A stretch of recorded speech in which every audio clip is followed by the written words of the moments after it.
ce candidat qui arrive, qui pose les bonnes questions et qui arrive avec des réponses enthousiasmantes, qui arrive en nous disant mais c'est possible, j'ai des solutions, j'y crois, on peut y croire ensemble, on peut avoir un avenir pour la France, me conduisent aujourd'hui à me dire j'ai le droit et le devoir de faire un acte courageux. Éric a fait un choix courageux, il a quitté lui aussi finalement une situation professionnelle relativement confortable, mais l'heure grave que traverse notre pays mérite des efforts.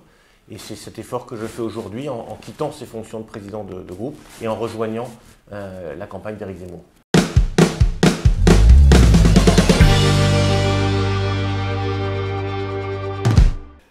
Jérôme Rivière, vous avez été député UMP de la première circonscription des Alpes-Maritimes. Depuis 2019, vous êtes député européen pour le Rassemblement national et président de la délégation française du groupe Identité et démocratie à Strasbourg, au Parlement européen. Vous êtes avocat, vous êtes chef d'entreprise, vous êtes passé par l'UMP, le MPF, et vous rejoignez aujourd'hui Éric Zemmour, la campagne d'Éric Zemmour, au moment où Marine Le Pen se détache plutôt dans les sondages. Pourquoi rejoindre Éric Zemmour et pourquoi aujourd'hui ? Écoutez, vous l'avez dit à l'instant, je suis jusqu'à aujourd'hui le patron des députés du Rassemblement national au Parlement européen, c'est-à-dire un groupe de 23 députés, des moyens, des capacités d'expression importantes. Et ce n'est pas une décision facile, c'est une décision un peu grave qui me conduit aujourd'hui à rejoindre Éric Zemmour. Pourquoi ? La question c'est pourquoi. La réalité c'est que depuis les élections régionales, je l'ai longtemps dit, si le Rassemblement national était en mesure de gagner des élections régionales, c'était une marche supplémentaire qui était franchie, qui nous permettait d'envisager une victoire à l'élection présidentielle. Depuis les élections régionales, j'ai le sentiment que quelque chose s'est cassé et que la victoire de Marine Le Pen n'est plus possible. Alors je lui suis extrêmement reconnaissant d'avoir porté les idées nationales, d'avoir défendu ce camp qui n'était défendu par personne. Mais à l'occasion des régionales, parce que c'est une bête politique, Marine Le Pen, elle a compris elle aussi que c'était perdu. Et j'en veux pour preuve la façon dont elle a modifié la structure du Rassemblement national dans le courant de l'été. Elle avait le choix, elle pouvait soit faire le parti de sa future majorité présidentielle ou faire une structure qui se rabougrise sur elle-même. Elle a choisi cette deuxième solution en s'entourant de gens très très proches et en écartant tous ceux qui avaient fait le succès du rassemblement qu'elle prenait jusqu'à présent. Et puis, dans l'automne est intervenu un phénomène vraiment important, structurant. C'est l'arrivée d'Éric Zemmour, qui n'est pas un personnage politique à l'origine, qui vient dans le débat politique et qui pose pour la première fois la bonne question aux Français en leur disant, voilà, l'élection présidentielle prochaine, elle va porter sur la disparition ou non de la France, de notre civilisation. Au même moment, Marine Le Pen entamait sa campagne présidentielle en disant moi je veux surtout nationaliser les autoroutes et privatiser les chaînes de télévision publiques. Alors c'est sans doute des mesures intéressantes, mais ce n'est pas du tout une ambition présidentielle. Donc cette intuition que les choses ne fonctionnaient pas, que Marine savait que les choses ne fonctionnaient pas, ce candidat qui arrive, qui pose les bonnes questions et qui arrive avec des réponses enthousiasmantes, qui arrive en nous disant mais c'est possible, j'ai des solutions, j'y crois, on peut y croire ensemble, on peut avoir un avenir pour la France, me conduisent aujourd'hui à me dire j'ai le droit et le devoir de faire un acte courageux. C'est pas simple, hein, vous savez, la place est chaude en président de groupe, des moyens, des collaborateurs, mais Éric a fait un choix courageux, il a quitté lui aussi finalement une situation professionnelle relativement confortable, mais l'heure grave que traverse notre pays mérite des efforts. Et c'est cet effort que je fais aujourd'hui en quittant ces fonctions de président de groupe et en rejoignant la campagne d'Éric Zemmour. Comment est-ce que Marine Le Pen a pris votre décision ? Quand est-ce que vous lui avez appris ? Écoutez, je le lui apprends à travers une décision de presse.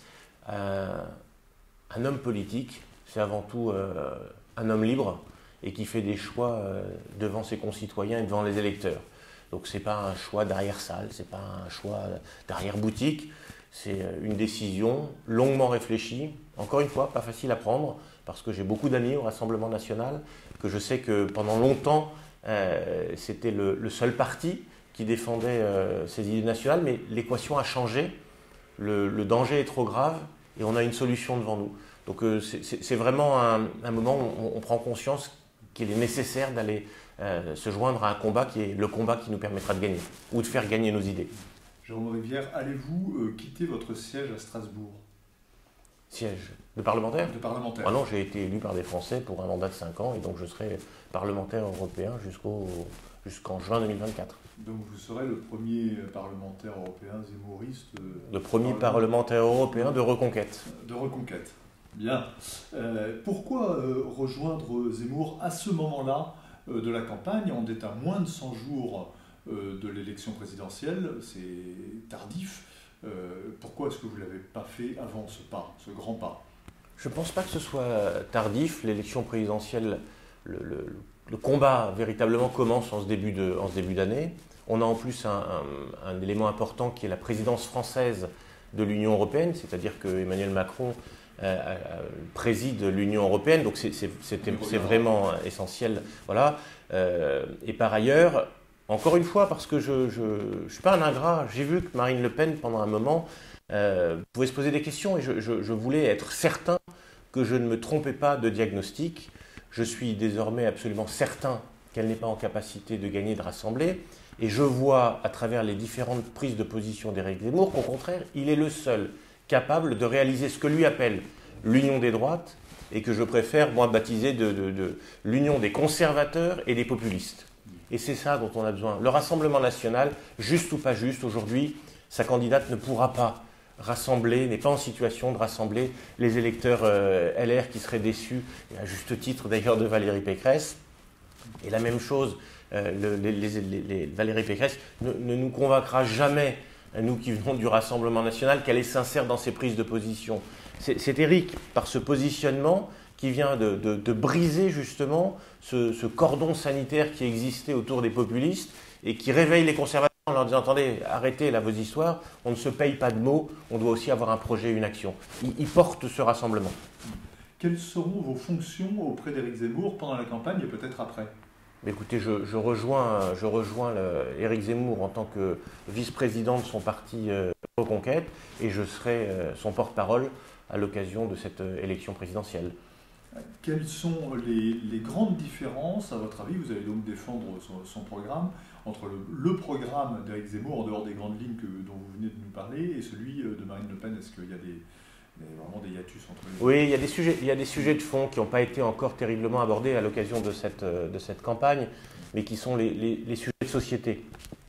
Alors, encore une fois, on a vu que la campagne s'est engagée très différemment, avec d'un côté Marine Le Pen qui s'est engagée sur des propositions très techniques, intéressantes et très techniques, et de l'autre côté Éric Zemmour qui s'engage, lui, sur des sujets fondamentaux. Parmi les sujets fondamentaux, c'est la lutte contre ce qu'on appelle le wokisme, c'est ce combat contre cette idée qu'il existerait des genres au lieu d'hommes et de femmes, c'est un certain nombre de sujets essentiels à notre civilisation que Marine Le Pen évite. Elle ne veut pas en parler. C'est des sujets avec lesquels elle n'a pas de conviction totalement forgée. Alors oui, elle est contre l'immigration. Oui, le programme qu'elle propose et le programme d'Éric sont très similaires pour la lutte contre l'immigration. Mais au-delà de la lutte contre l'immigration, il y a des sujets de société importants. La marchandisation du corps humain, c'est vraiment important. On a besoin d'avoir des propositions fortes sur le sujet. On ne peut pas accepter la grossesse pour autrui. On ne peut pas se dire que finalement, ça file et c'est l'air du temps. Et j'ai très souvent le sentiment que sur ces enjeux-là, la conviction de Marine Le Pen n'était pas totalement forgée et qu'elle avait une forme de résignation peut-être, que d'autres combats lui paraissaient plus importants. Elle faisait une hiérarchie dans les combats. Éric Zemmour considère que c'est un combat complet et que c'est ce combat de civilisation qu'il faut mener. Donc c'est l'un de ces enjeux sur lequel je suis content de pouvoir de participer à cette campagne d'Éric parce que il y a tout à prendre. On ne peut pas faire le choix. La civilisation française, notre pays, notre histoire, ça n'est pas simplement la lutte contre l'immigration, c'est aussi une conception de l'homme. Et ce refus de la marchandisation de l'homme, ça, Éric le porte très fort.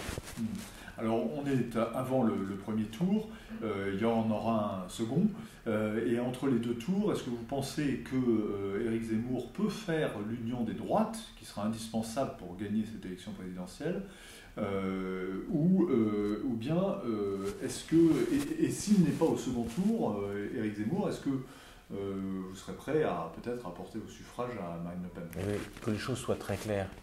J'ai un adversaire dans cette campagne. Il y a un objectif, qu'Emmanuel Macron ne soit pas réélu pour un deuxième mandat. Il n'y a pas d'erreur à faire. Marine Le Pen n'est certainement pas un adversaire. J'étais au Rassemblement national jusqu'il y a quelques heures. Il est évident que l'adversaire d'Éric Zemmour, l'adversaire des Français, celui qui divise la France, celui qui est brutal, celui qui aujourd'hui pose problème à notre pays, à notre civilisation, celui qui nous dit d'ailleurs avec une grande vulgarité la façon dont il traite les Français, c'est Emmanuel Macron. Et c'est le seul adversaire que nous ayons. Et au deuxième tour, en tout état de cause, il n'est pas question qu'il y ait une seule voix du camp des conservateurs, des populistes, qui aillent vers Emmanuel Macron. Ceux qui diraient l'inverse sont des gens qui en fait sont déjà convaincus aujourd'hui qu'Emmanuel Macron est la bonne solution. Et je pense notamment à un certain nombre de gens pas les électeurs, mais un certain nombre d'élus chez les Républicains qui sont sur le thème, on se pincerait le nez, tout ce qui est de l'autre côté, c'est pas exactement notre tasse de thé, peut-être que Macron, c'est parce qu'en fait, ils sont déjà convaincus que le projet mondialiste qui porte qui a une autre vision de l'homme d'Emmanuel Macron est le bon projet. De l'autre côté, vous avez le projet national et un seul adversaire, Emmanuel Macron. Bon. Alors justement, Emmanuel Macron prend la présidence de l'Europe aujourd'hui. Est-ce que vous pensez que ce sera un atout dans sa campagne ou au contraire, est-ce que ce sera un handicap ou voire son tombeau? Comment est-ce qu'il fera de cette présidence française ou non un atout dans sa campagne? Écoutez, on l'a vu à Strasbourg, il est venu, il a fait un discours qui sortait de toutes les normes acceptables au Parlement européen, parlant beaucoup trop longtemps, répondant beaucoup trop longtemps. Il a d'ailleurs répondu à Jordan Bardella qui portait pour le Rassemblement national un discours bien construit, rappelant à Emmanuel Macron les erreurs qu'il faisait. Il l'a répondu avec une forme de mépris, d'arrogance tout à fait significative du personnage. Bon, il va tenter de l'exploiter. C'est pour lui beaucoup d'argent et ça c'est très injuste parce que les candidats dans une élection présidentielle normalement doivent avoir des budgets équivalents pour lutter de façon qui soit loyale. Lui, c'est pas du tout loyal. Il va dépenser, je crois, 60 à 70 millions d'euros pour cette présidence en faisant de grands dîners, de grandes rencontres avec des dirigeants internationaux. Mais vous savez, je suis assez confiant. Je pense que les Français voient parfaitement au travers ce décorum. Et dans ses propositions, il est toujours sur « en même temps ». Il nous a dit qu'il voulait en même temps refuser les nationalismes et qu'en même temps, il ne fallait pas dissoudre l'identité des peuples. Ça ne veut rien dire. C'est grandiloquent et je pense qu'après 5 ans, les Français en auront le bol. Quelles seraient d'après vous les premières mesures à prendre si jamais on va se projeter dans une heureuse issue, Éric Zemmour était élu? Écoutez, je crois qu'il faut que, dans les mesures essentielles, importantes qu'on attend, parce qu'on voit bien que cette notion de grand remplacement, vous savez, le constat, j'allais dire l'idée, c'est pas l'idée, c'est le constat que vous avez aujourd'hui une migration légale, illégale, organisée pour venir remplacer, combler le déficit notamment des naissances qui existent dans l'Europe occidentale. Il faut y mettre un terme immédiatement. Parce que ce grand remplacement, ces arrivées massives de population génèrent un problème de civilisation. Vous avez des civilisations différentes qui coexistent, qui créent d'immenses tensions, qui créent beaucoup de violence, et ça crée un immense déclassement. Et quand on dit déclassement, en fait, c'est parce que ça veut dire que ça crée une concurrence déloyale et que les Français les plus démunis, les classes populaires, se retrouvent confrontés à des difficultés financières considérables et notre pays régresse industriellement, régresse économiquement. Donc la première mesure, c'est mettre en œuvre son programme de lutte contre l'immigration, l'interdiction du droit du sol. C'est vraiment, me semble-t-il, la première chose à démontrer. Il l'a dit, à la différence d'autres candidats qui, en leur temps, par exemple, l'avaient dit. Vous avez rappelé tout à l'heure que j'avais été député de l'UMP. À l'époque, comme député de l'UMP, j'avais fait campagne sur la suppression de l'AME, l'aide médicale d'État. Vous savez, c'est le fait qu'un étranger en situation irrégulière ne paye rien en matière de soins, y compris les soins de confort. On avait fait campagne, c'était en 2002. Déjà, à l'époque, on promettait de le supprimer. Jamais l'UMP, c'est-à-dire les LR d'aujourd'hui, ne l'ont fait. Ils ont été en situation de le faire. Ils ne l'ont jamais fait. Et je crois que Éric Zemmour, au pouvoir, doit, dans les 100 premiers jours, démontrer que sur ces enjeux qui sont clés, pour lesquels les Français attendent des réponses, eh bien, il le fait immédiatement. C'est ça la priorité. Qu'est-ce qui vous permet d'y croire au succès de la droite nationale et de la droite au second tour de la présidentielle? Parce que je crois que les Français en ont assez. Quand je me promène, comme chacun, dans les rues des villes de notre pays, je vois des populations qui sont trop différentes, des malaises dans certains quartiers. Moi, pour aller à Strasbourg, je vais gare de l'Est. Pour aller à Bruxelles, je vais gare du Nord.